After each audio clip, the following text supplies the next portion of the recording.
already know, man. It's Deion Dawkins, and you listening to the Real Deal Sports Show on the Beat 105.5. Hey, good morning, everybody. Welcome to Real Deal Sports Show. The Radman coming at you, man. Coming back from the West Coast to the East Coast is something else. That hell of a travel, but made it back. Snowy. Got the plow, man. My man T, excellent job with the plowing service. Got me plowed out yesterday afternoon. Got things rolling. Radman almost back in sights, guys. Welcome. Good morning. Good morning, J-GILLZ. Welcome to Real Deal Sports Show. How you doing? Oh, man, good morning to the Beat family. Radman, you went from 65 degrees to negative 15 degrees, and I know you're feeling every bit of it. Welcome back to Rochester. It's cold as a mug, but you know what? We're happy to be here each and every Saturday morning. We had the All-Star Weekend. There's so much to talk about. It is. It's so definitely so much to talk about. Got the flamethrower shirt on, the Taylor and Swift shirt from Super Bowl week. Tyrod Taylor, thank you so much for coming on the show with you and DeAndre Smith promoting that DQ special over there with the flamethrower and the whole 9 yards. They got that on and popping over there. Hell of a weekend hell of a week.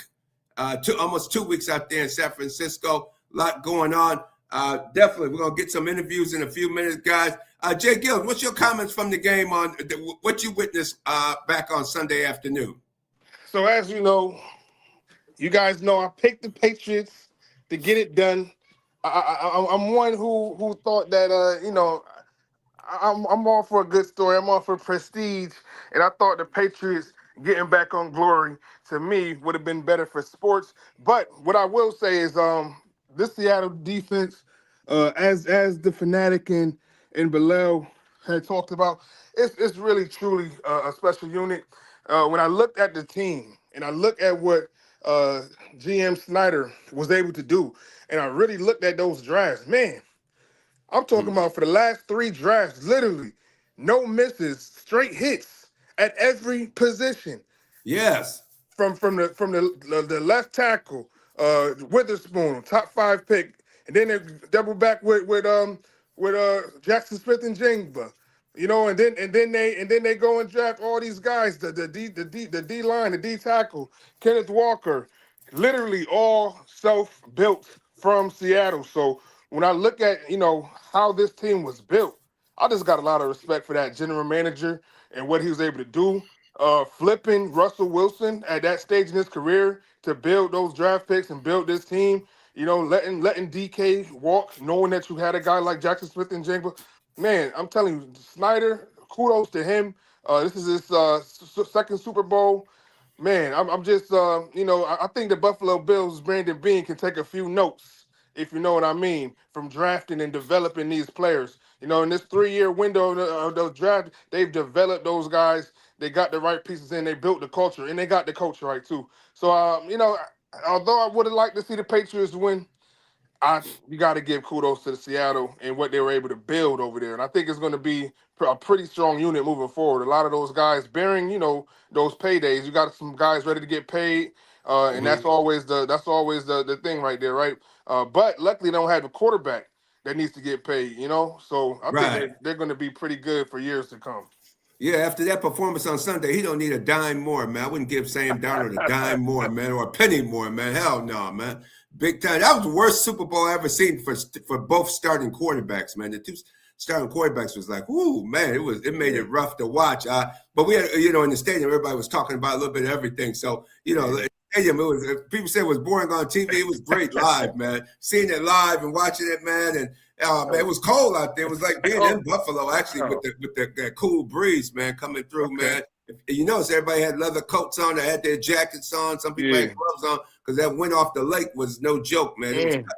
It was where we were, the section I was in, man, we was cutting like a knife in there, but it was a good view from where we were. And did you vote for John Snyder? I did for the Pro Football Writers Association. He was my pick for GM of the year. Did you vote for him, or who was your choice, J-GILLZ? Now I didn't go with him. I went with the Eagles again, but John Snyder, I should have did some more research because, man, from you nailed it. You nailed it. Every aspect of being a general manager, he got it right. I'm not sure those contracts, you know what I mean, and that's another conversation for another day. But Right. he got it right with getting that team together, getting the pieces together, finding those guys. I mean, literally, you look at that depth chart on Seattle, you look at those guys top to bottom, first, second, third. He even got some 6th-round picks. No, all hits, no misses. I have not seen that average in a while. That's some Howie Roseman stuff. You know, I have not seen that in a minute. All hits, no misses. Man, come on, man. Yeah, and you also keep in mind, J-GILLZ, the people, the average football fan, or a lot of football fans may not realize, both of his safeties were rookies. Devon Spoon, Witherspoon, and man, their starting safeties were rookies. I mean, they even had a rookie corner. I mean, for him to pick like that, and then Brandon Beane running around here talking BS, man, and losing players and picking guys that are hurt and guys in the 6th, 6th, and 7th round to start. And this guy showed you what a general manager should be, not shining Shane Buechler over and over again. That's not how you get it done in the National Football League. And I think, like you said, John Snyder came out of the Ron Wolf tree of general managers out of Green Bay. Yep. So ironically, the general manager from the Patriots, he came from the Ron Wolf. Both of them worked together in Green Bay. So they both the general managers who went up against each other for the Patriots and the Seahawks both came out of Green Bay, out of Ron Wolf's. And we always heard about Ron Wolf through the Brett Favre and all the years that he was dealing as the general manager there. The Bills should have found somebody like that, not the guy who get the coffee and donuts, man, running the errands for the damn general manager. Right. You don't pick nobody like that. And another guy from the tree, John Eric Sullivan, the new hired general manager for the Miami Dolphins. I just thought I'd throw that out there. Oh, that's right. That's another one, man. Oh, That's unbelievable. We got Top Gun down on the Beltway. Our main man, Morris Thompson, welcome to the show down there in D.C. I'm sure you don't have as much snow as we have here, but we do have, the good thing is we have Bilal with us. Bilal, yes. Welcome back to Real Sports Analyst Bilal. Welcome back to Real Deal Sports Show. How you doing this morning? I'm good. I'm enjoying what I'm hearing so far. What I wanted to, my 2 cents on the game. I'm a football guy, and I avoid the word, the phrase football purist, because I think, I used to hear that growing up, and it would just bother me because it didn't allow for the game to evolve the way every sport organically evolves over time. But I'm a football guy, and I absolutely loved the game. I didn't think it was boring at all. When you think about elite level football play, one penalty the entire game that I saw, and it was on special teams. So you're talking about a clean, high elite level played football game. And both defenses came with their A game. You know what I mean? So it wasn't, to me, it wasn't boring at all. You had 2 teams at the top of their craft, and just a couple of quick points. One, I think is a tragedy when the casual fan says it was a boring game, because what the NFL always does is the NFL knows that we're so socialized in this American sports fandom to high scoring games, that what the NFL does when we end up with defensive games, they go change the rules some more to favor the offense so we can have more high scoring games. But it doesn't, you know what I mean? But it takes away from the actual quality of the football product that we're seeing on the field. So I thought it was a phenomenal game. Again, 2 teams that played exceptionally well coached, again, not penalized. And the reality is just that defenses over time catch up to the offense. And so now hopefully the NFL doesn't adjust and make some more rules again to favor the offense. And then, but the other thing that I would say is that, in regards to the quarterback play, Seattle had New England's number. They had Drake May's number. And to that point, I feel like we do a disservice saying they just had Drake May's number.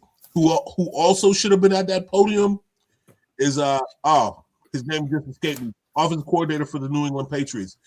Josh McDaniels. Josh McDaniels, yeah. He should have been at that podium because every everything that New England tried to do. Seattle shut it down, and then Seattle didn't have a counterpunch to it. New England didn't have a counterpunch to anything Seattle was trying to do. Seattle dominated on defense, and conversely, I feel like Mike Vrabel being a defensive guy as well as Mike McDaniels. And again, you got two defensive coaches. You're gonna have a high quality football product on the defensive side of the ball when you give guys with that level of defensive caliber 2 weeks to prepare. You got Mike Vrabel 2 weeks, and I think his game plan and his scheme was to if we can get some old Sam Darnold, then we give ourselves a shot to win a game. And so even though Sam Darnold didn't play the way he did in the NFC Championship game against the Rams, I think he did everything that he was supposed to do in that game in order to put his team in position to win. And that's, they only got field goals in the first 4 drives, but again, it was a byproduct of Sam Darnold not making the big mistake. And so I would say kudos to him on that. Absolutely. Last two things. J-GILLZ, I hear you, man. The 2 words that jumped out at me are culture and development. All week, the 2 weeks leading to the Super Bowl, we heard about Sam Darnold and development. You know what I mean? And so I think to your point about the GMs and their draft picks and developing those players, so it doesn't just speak to Sam Darnold and his development, but when you have guys and you can make the right draft picks, you can develop talent, you can get a Super Bowl product. And in culture, you got to have culture. You got AJ Brown in Philadelphia winning Super Bowls, but he's sitting there, angry about the offense. Man, that's not the culture you should have as a reigning Super Bowl champion. Got to get the culture right. Absolutely. You got to get the culture right. Leonard Big Cat Williams was a guy they brought in several years ago to Seattle Seahawks. And just recently, DeMarcus Lawrence from the Dallas Cowboys. Everybody at the Dallas Cowboys loved DeMarcus Lawrence, but he fell out with the owner over there. And DeMarcus Lawrence got shipped off to Seattle. And in the very same season that his first year in Seattle, helps them win a Super Bowl. You get guys that still got something left in the tank. You don't keep going. Notice in Buffalo, you keep going for Jordan Phillips. You keep going for Shaq Lawson. We done seen this program. Try somebody different. Why couldn't you get DeMarcus Lawrence? Why couldn't the Bills go after him? The Bills go after the same old guys. Hopefully the new regime will make those changes. But John Snyder, hell of a job with it. And hell of a job, Mike McDaniel, head coach. Let's hear what Mike McDaniel has to say about winning the Super Bowl and his assistant coaches helping him. He became the first head coach ever to win the Super Bowl and make the defensive calls during the game. Let's hear what he had to say. Coach, what does it take, you becoming the first head coach, to call the defensive schemes, to call the different defensive plays? What kind of coordination does that take for you to do that with your staff, to make it all work out? I'm glad you asked that, because it really is about our staff, filling in all those areas that lets you do both jobs, So I think we've gotten to a point on defense where it's like, look, I'm saying the words on Sundays, but we know what we're going to call. We know why we're going to call it. They've helped build it. They've handled all the details throughout the week to let me do head coaching stuff. Leslie Frazier deserves a massive shout out on that front. AD is a tremendous defensive coordinator. You just go right down the list on our staff of like what they contribute to the game plan and how we call games throughout the game. It's not just like me on the headset just deciding what we're doing from play to play. There's a lot of feedback. There's a lot of kind of recalibration as games go in order to make adjustments, and it takes a lot off my plate, and I think that's what shows. With our happy having this press conference right now. If Leslie wasn't a Seahawk, he was the first person I called when we got the job, and hopefully I made it very clear to him that we needed him, and he's just a great compliment to my skill sets, my personality. He's such a great connector with the players. He's such a great communicator. He calls our bluff when we're full of crap on defense and we do stupid stuff and game planning. Too much more than we want. There you go. There you go, guys. Importance of Leslie Frazier as being a key component to the defensive signal, to the defensive side of the ball. They were playing a variation of the 46 defense, the legendary Buddy Ryan defense that the Chicago Bears used to win the 1985 Super Bowl, the 1984-85 Super Bowl. The Chicago Bears. Everybody remember the Chicago Shuffle and the whole 9 yards. You saw remnants of that defense in their Super Bowl win. And, of course, the Baltimore Ravens still use that. Leslie Frazier said that McDonald came over from the Ravens, and the Ravens, because Rex Ryan was over there, who is Buddy Ryan's son, he implemented that, and they still in Baltimore still use variations of the 46 defense as well. So that lets you know the importance of Leslie Frazier. We're going to get back to Leslie Frazier in a minute, but let's hear what Leonard Big Cat Williams, defensive tackle for the Seattle Seahawks, had to say about the win. The journey means a lot. It's what makes this moment feel so special. Not just my own individual journey of being injured, being traded, all types of things. Being on a lot of losing seasons and all that stuff. But also just our journey that we've had as a team this year. And it's been beautiful. It's been a dream this year. How conscious were you trying to get shut out? What's that? How conscious were you trying to get shut out? It never happened in the Super Bowl, and you obviously came I close. mean, yeah, once we got to halftime and there was 0 points, I think we came out of halftime saying we have enough points to win the game. We don't need any more points. As a defense, we take pride in stopping offenses. And, we've been calling ourselves the dark side this year. And we thought that was going to put a stamp. I think we still did put a stamp on who we are and put a stamp on the dark side. But we were definitely seeking that goose egg. As far as the dark side.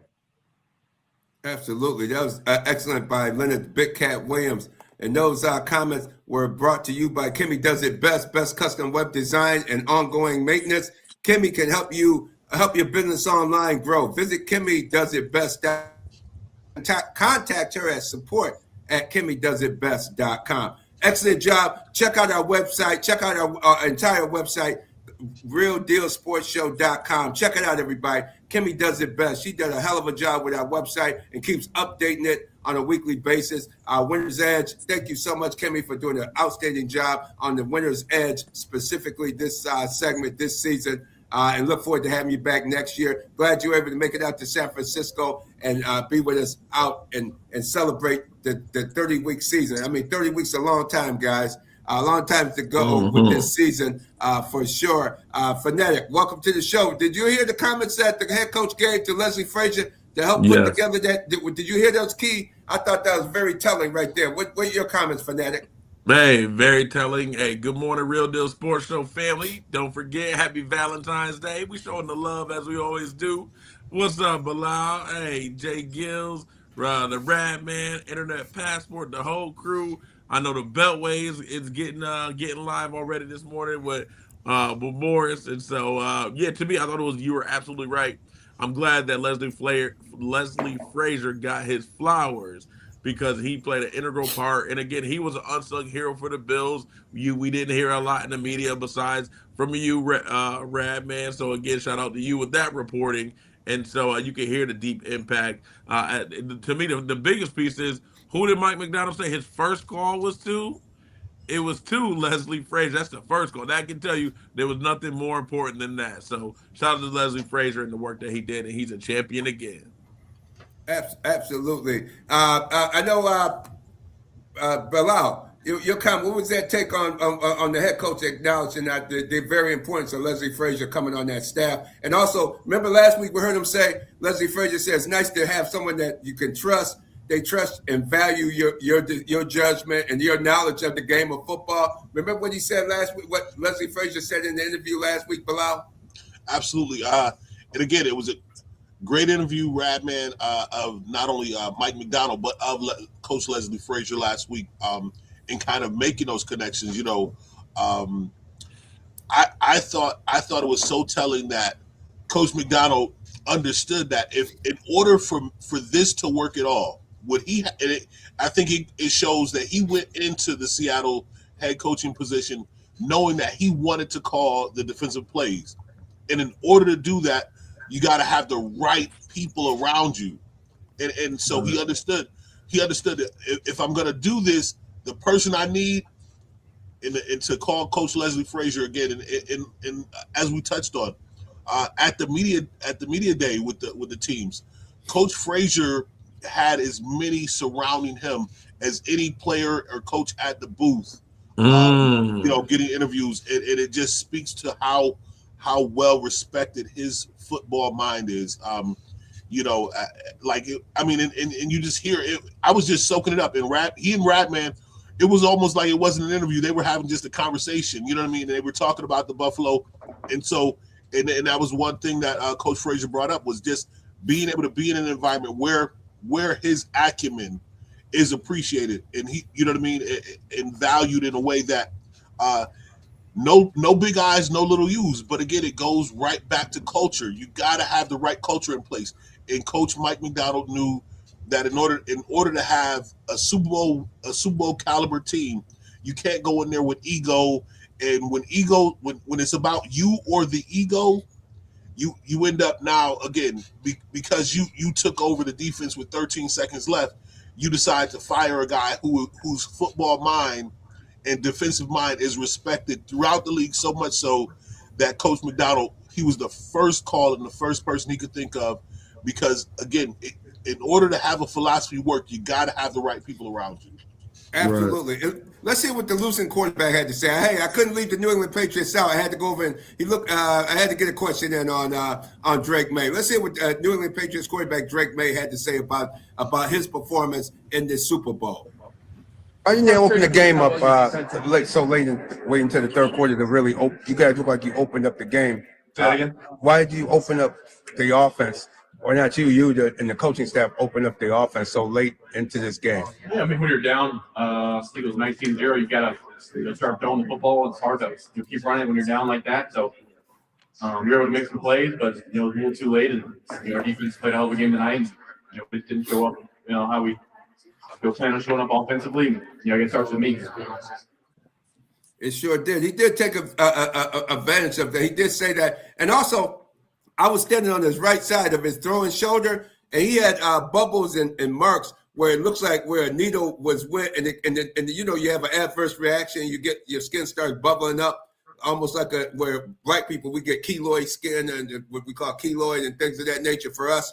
But his skin, you can see right where they gave him a shot in his throwing shoulder. So he wasn't he wasn't right for the game, and Josh McDaniel must have thought he wasn't right either, because.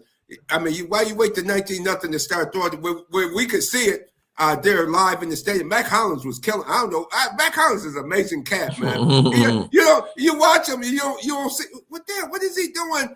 He reminds me of Stevie Johnson when Stevie Johnson with the Bills. They do moves that look real basic moves. And man, next you know, the defender falling down and tripping, stumbling. And I mean, he was open. He made the guy stumble one time. Mac Hollins went over and asked the guy if he was all right. The guy pushed him. I was cracking. Oh, man, it was so funny, man. I said, damn, being the security guard. He said, you see that? I said, yeah, he went to go help the dude up after he broke his ankles, man. Dang. And the guy got mad. And we could see that, but we don't understand why he waited to go to Mac Hollins until the end of the game, and when he did, he caught a touchdown pass on the first one. And and it was like it just seemed like they didn't have confidence. The offensive coordinator Josh McDaniel, to your question earlier, Bilal, seemed like he didn't have confidence in what his quarterback could do, possibly due to the injury, and also that weak offensive line as well. Fanatic, what's your comment? Yeah. Well, to me, I mean, again, the Patriots were 4-13, and they were 11 like the last 2 years. And hey, shout out to the Pats, my Patriots. Of course, claiming them. Hey, they got 2 rookies on the left side. My wife, happy Valentine's Day, my beautiful wife. Let me make sure I say that. Must be a young married cat, man. Ain't no dude 20, 30 years into that, man. It gotta be, man. Talking like this. Well, hey, I'm glad that's why I got OGs like you to let me know. But yeah, still young in the game. But my wife reminded me. She was like, "Wait a minute, that's Will Campbell." I used to see him regularly at Chipotle on campus. And that, as we're watching the Super Bowl, and I'm looking at it, I'm like, wait, that's right. He was on our LSU campus just last fall and early spring, and now he's playing against men, grown men who've been in professional gyms. And then that reminded me, I don't know Jarrett Wilson, but he coming out of Georgia. So we got two rookies on the left side. I think that age really showed what was going on. But Radman, I'm really interested in what you said. I think there is something more going on with Drake May's shoulder because it looked like he was always trying to guide it. He had no real feel for where it was going. Where obviously earlier in the year he was deadly accurate from 40 yards, putting the ball on a dime where only a Kyle Williams or a Pop Douglas, aka Demario Douglas, could get the rock. My only real piece about it now in retrospect is how hurt was Drake May. The young offensive line couldn't really do anything. They're going to get better and grow together. But the real thing to me is, what in the world, where was Stephon Diggs? How could McDaniels, it is criminal to me that Stephon Diggs in the slot, how he could not become an outlet for Drake May on those, especially on those blitzed and third down. If it wasn't for me, I think we all could kind of see it. It seemed like every third down, Seattle was going to bring a blitz. And it kept coming from the secondary. How do we not throw right behind it or on the other side of it? And I really just thought, I was really surprised with McDaniels in all these big games with having sometimes a less inferior team. How did he not get Stephon Diggs more involved? But again, Radman, that shoulder part where you talk about that for us, like you said, keloid skin, that is really interesting. Yes, indeed, and especially when you get to see them up close in that fashion, you can see where it was coming from. But I can tell you where Stephon Diggs was. Half the time he was in the stands trying to keep his two women apart because they were great. Those two women of his were ready to throw down up there in the stands, man. As we found out after the game, I didn't know it during the game. He got one woman on this side, one on the other side, and the other one down on the field. His main one, Cardi B, on the field throwing it down during Bad Bunny's show, man. Man, he had a lot to worry about, man. He had a lot of off the field concerns, but that's what happens when you have 4 women pregnant in the same football season. Damn, man. Look at that, man. 4 women. This dude had 4 women pregnant in the same year, man. Damn, wait, what? What was up with that dude? Allegedly, man. Allegedly 4 of them, 3 or 4 of them, man. Yes. I said, man, he set some record, right, Bilal? That gotta be a record, right? Yeah, that's damn. I ain't never heard of this one. Yeah, that's Anthony Edwards type style, man. Yeah. It's that kind of crazy going on. I would say to your point, Radman, I do think if there was anything that I feel like the Josh McDaniels in the Patriots didn't try sooner, it was going to tempo. Going no huddle, hurry up. You know what I mean? Because what the only thing that they had a shot at trying to do was not letting Seattle be able to get their defensive adjustments or packages and they were doing it at will. They were doing it at will because when the offense is running their natural offense, and I think this is part of that, right? They had the first couple of drives, they had a little bit of success moving the ball those first couple of drives. So because they had some success, even though the drives ultimately stalled out, I think they go back to their huddle and they're thinking, hey, this stuff is working. We just got to execute it. If we execute and we don't put ourselves behind the sticks, have negative plays, we execute. And it took too long before they got out of that mindset and figured out like this isn't working. We got to try anything at this point. If they would have come out in the second half, because I don't think you want to do it first half because then you give again defensive minds like Leslie Frazier and Mike McDonald time to go adjust to it at halftime. If they come out in the second half, go into an up tempo offense, and again this this fed into it. The game was only 12-0, so we're talking a 2-score game. As much as they were unable to move the ball, they were thinking 1 score puts us right back in. Even when the game got to 19-0, one touchdown score put the game in a space where you're like, hey, it could get real interesting.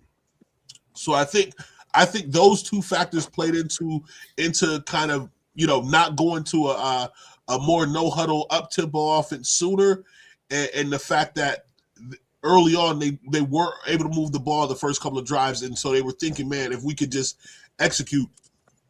But to Fanatic's point, that left side got dominated. They took advantage of those 2 rookies, as you should. If you line up a rookie against me, I remember looking across the line and saying, man, I'm about to eat his food. He about to be dog food. That's just and so and and that internal clock that Drake may had, it kept getting sped up. He wasn't going to be able to complete passes, complete balls. The internal clock got sped up by that defense, and they were coming from everywhere. He couldn't get a pre-snap read on what the defense was really giving him beforehand, and so those exotic blitzes were just, again, they were throwing everything but the kitchen sink at him. Yes, indeed. Yeah. And J-GILLZ, we're moving up. As we saw, it was a total domination with the defensive side of the ball and how the Seahawks dominate the game. And you see the coaching changes that were made in Seattle and how successful John Snyder with the moves are. Let's move on over to the Buffalo Bills and their coaching hiring. And 71-year-old John Fox coming in from Carolina Panther days. How on that, J-GILLZ? Man, yeah, he's just trying to find some sort of senior advisor in the room. Similar, we saw Mike McDonald go and get Leslie Frazier. You got to have some sort of guy who's experienced, and he went and got John Fox. Probably got him straight out of the nursing home. 70 years old is a little old to be, you know what I mean, handling business like that. But Joe Brady's clearly trying to find some sort of guy he can lean on at a senior level.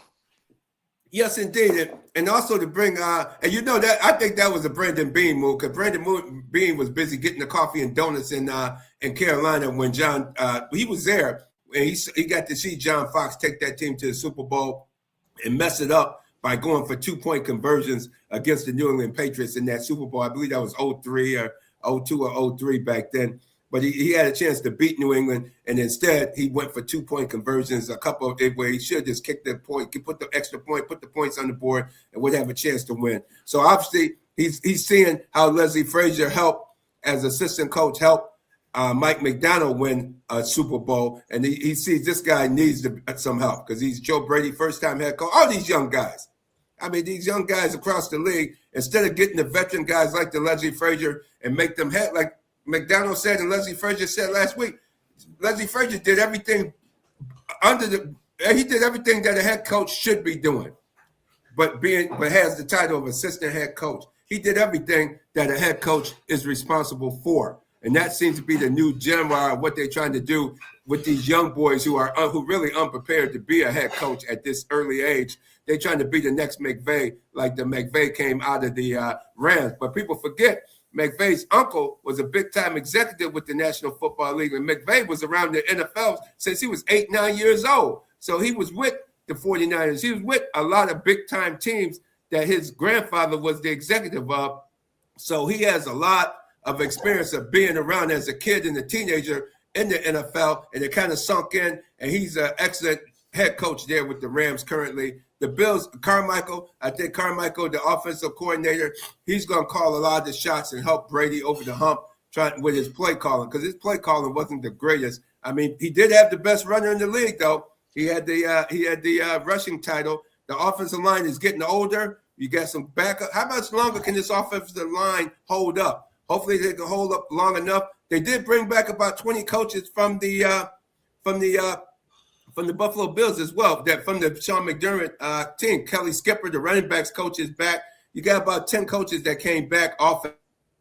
Bilal, what did that tell you that he brought back several coaches from Sean McDermott's staff? What does that say? You must have read my mind, Radman. What it says is that, the coaching staff wasn't the problem.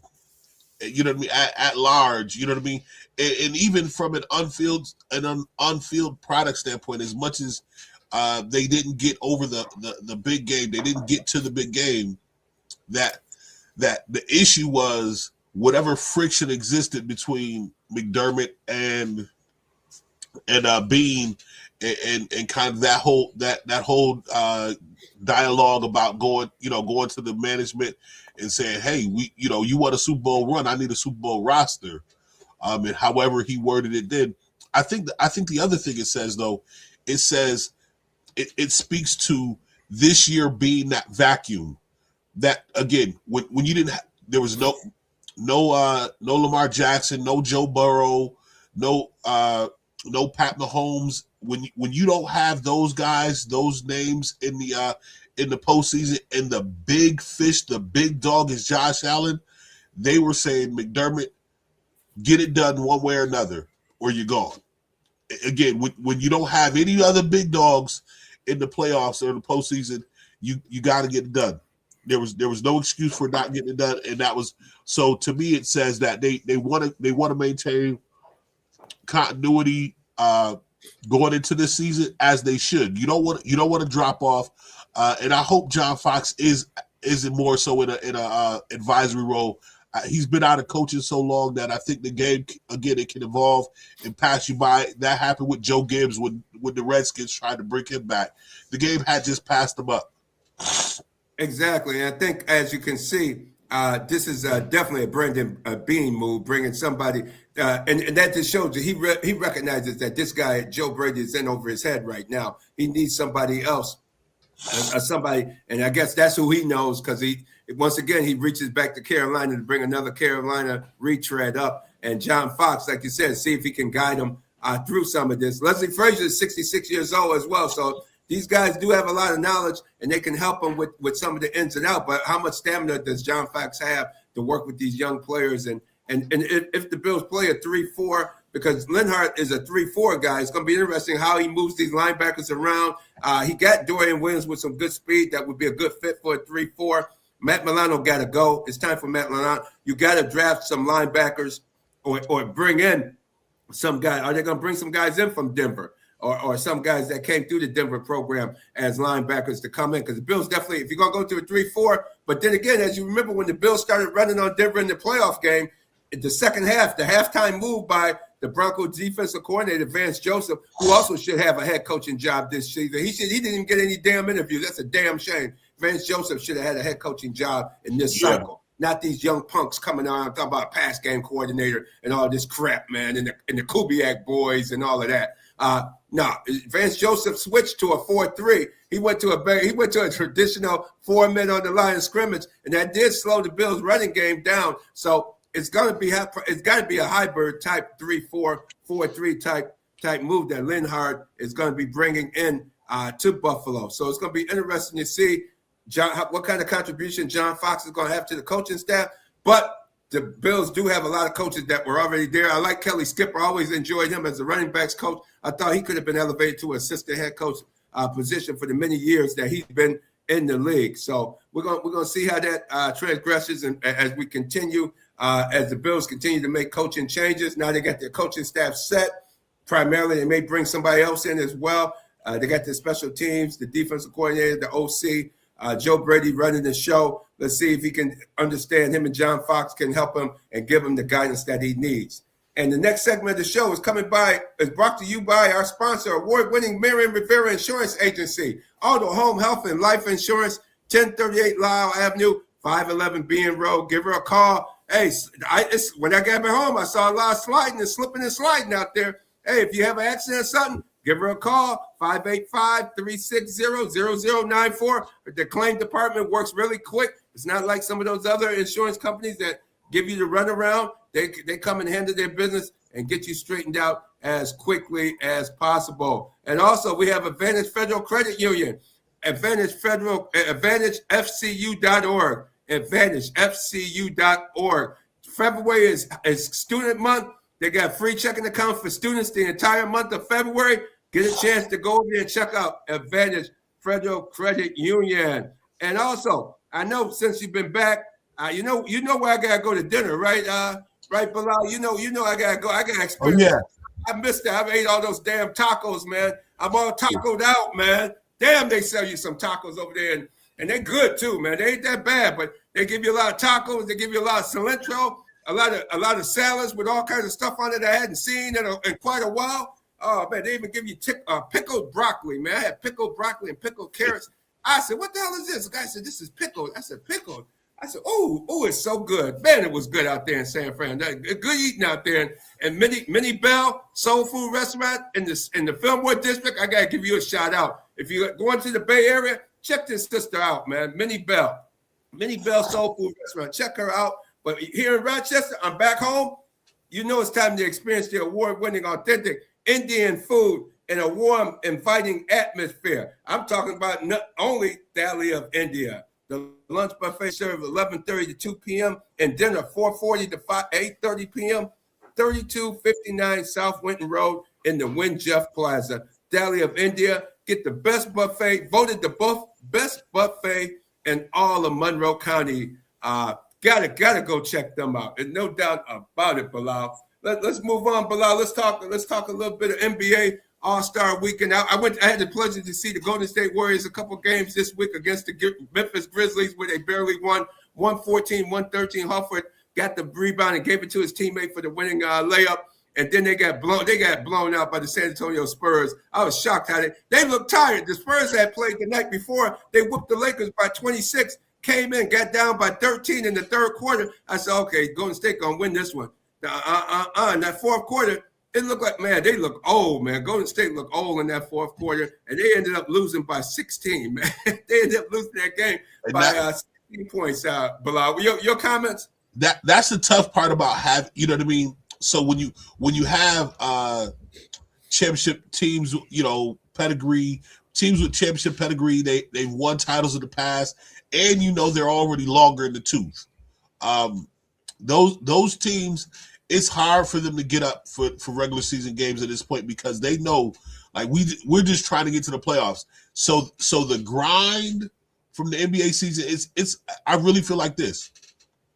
Those teams like the Warriors, that they're excited to come back at the start of the season. So maybe those first 10 games, but those games 11 to like 65 get real. It's real tough to get up for those games because it's a long season and they're an older team, so they're just trying to survive the season. And so a team like the Spurs with that young roster they got, and man.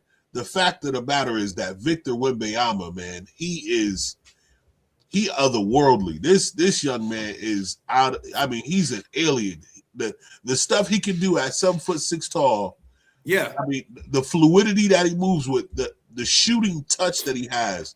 I mean, the ball handling, the athleticism. It is like where did this kid come from? And he's so skilled, and they got his basketball IQ was so high, man. He was 1 for 7 in the first half on 3-pointers, and I kept saying, when they gonna get him in the paint? And sure enough, the coach put him in the paint in the second half. Oh my gosh, man, he lit him up in the second half, and he ended up being their top scorer. And De'Aaron Fox was their top scorer with 27 points. Beyonce had 24, and they just those two guys lit up. And Dylan Harper. Oh man, he was getting. I mean, man, that's the first time I seen them this season, and to see them live. They got a lot of young talent on that squad. Yeah. Bilal. They're young, they're hungry, and they play physical. Yeah, they play They play a lot more physical than you'd expect them to play because none of them are super big guys, except for Wembanyama's height. They're not big body guys. So to see them play physical is like it's a little surprising, but they are, to your point, just amazingly talented on the defensive end. They move around. They close gaps. They put pressure on the ball, and then anything that they miss, Wembanyama's cleaning up at the rim. I mean, and what's also impressive about Wemby is that he's doing it efficiently. He's averaging, all these points, and he's still on a minutes restriction. Yeah, they took him out. On a minutes restriction. And BacSpin, BacSpin, I hear the music, BacSpin coming in. BacSpin could be playing because in the fourth quarter, Draymond Green started walking up the court. I said, damn, this dude walking up the court. He ain't even running no more. And him and Al Horford got worn out by that big man. And the guy's legs are so skinny, man. He looked like he needs some food. He ain't got no butt whatsoever, man. I said, damn, look at this dude. This dude look like he coming from a famine country or something, man. They gotta give him some beans and rice or something, man. He needs some protein or something. He needs some televisions. Yeah, that's right. We gotta get him over the Italian. Absolutely, because man, I was like, man, how's this guy? He don't look that strong, but man, he's strong enough right now man, the way he handled the Golden State Warriors in that fourth quarter, man, and De'Aaron Fox, man, was killing them with the threes, man. Then they had to come out and try to cover him. And he shook the guy so bad, the guy still looking, Gary Payton II still looking for him, man. I mean, the whole crowd just went wild. Said, and the lady next to me said, damn, that De'Aaron Fox, when he was with Sacramento, he gave us trouble, man. This dude, she knew her back. She knew her basketball. He's a heck of a point guard. He's a heck of a point guard. So fast with the ball, and again, he's got a shooting touch out of this world, man. The Spurs are going to be a tough out. That's all. I'll say that they are going to be. They will contend. I think they have what it takes to possibly push OKC to the brink. Yes, and BacSpin. If you want to try out, give the Golden State Warriors a tryout. They got a lot of old cats out there, man. They may get for this season. They may give you a run for at least give you a 2-week contract. BacSpin. Nah, man, I stay in my lane, man. I stay in my lane. I don't do nothing I don't do. You know what I'm saying? So if you see me doing it, I do it pretty well. You know what I mean? And that's how. I'm too old for that, George. I gave up that there. If it's not, I'm an athlete, but now I curb. I used to play volleyball. I gave that up. Everything, man. I'll play horse. That's about it. That's all you see me do. Let's play horse. But I'm not playing 21. I'm not full court. Nope. I'm done with all of that. Did the Cowboys give up on DeMarcus Lawrence too soon, or was it a good thing that he left? I think, D-Law was the man. We could definitely use him, but you gotta do what you gotta do for you. And I don't see the Cowboys franchise going anywhere anytime soon. D-Law's, up in age, and he's coming on, the tail end of his career. So you got to make a move and do what's best for you, and I think that's what he's doing. And hey, it is what it is. I'm not mad at him for it. That's good. And I can't leave out Jamaican Soul Food for the Soul, 211 Genesee Street, featuring Soul Food Sundays, open noon to 9 p.m. and on Sunday 11 a.m. to 9 p.m. Tuesday through Saturday. But noon to 9 on Sundays, 11 to 9 Tuesday through Saturday. Food for the Soul. Check out that serious Soul Food Sunday for sure. BacSpin. Bilal, in closing? Yeah, I think it was a great NFL season. I'm interested to see what all the offseason, kind of produces.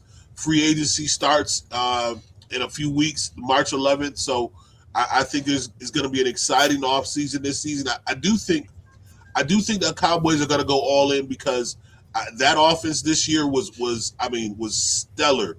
Dak was an MVP candidate had they made a serious playoff push, and I think next year we haven't had a back-to-back, a repeat champion in a long time in the NFL or the NBA either, for that matter. So I think this season, the rest of this NBA season is gonna heat up after All-Star Weekend. I just hope we get a good game. I think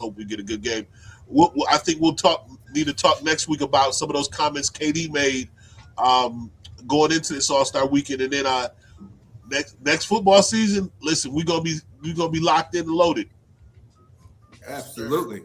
Gotta leave it there, fellas. Thank y'all so much, man. Real Deal Sports Show every Saturday morning, 8 a.m. right here on the Beat 105.5, and we look forward to checking in with you guys again next week. Enjoy All-Star Weekend, fellas. And hope we get a good game tomorrow. Hopefully it's hope we get some type of competitive game tomorrow in that NBA All-Star. Right. Keep it where you need it, Rock City. Coming up, it's the Bag of Time Mix Show right here on the Beat.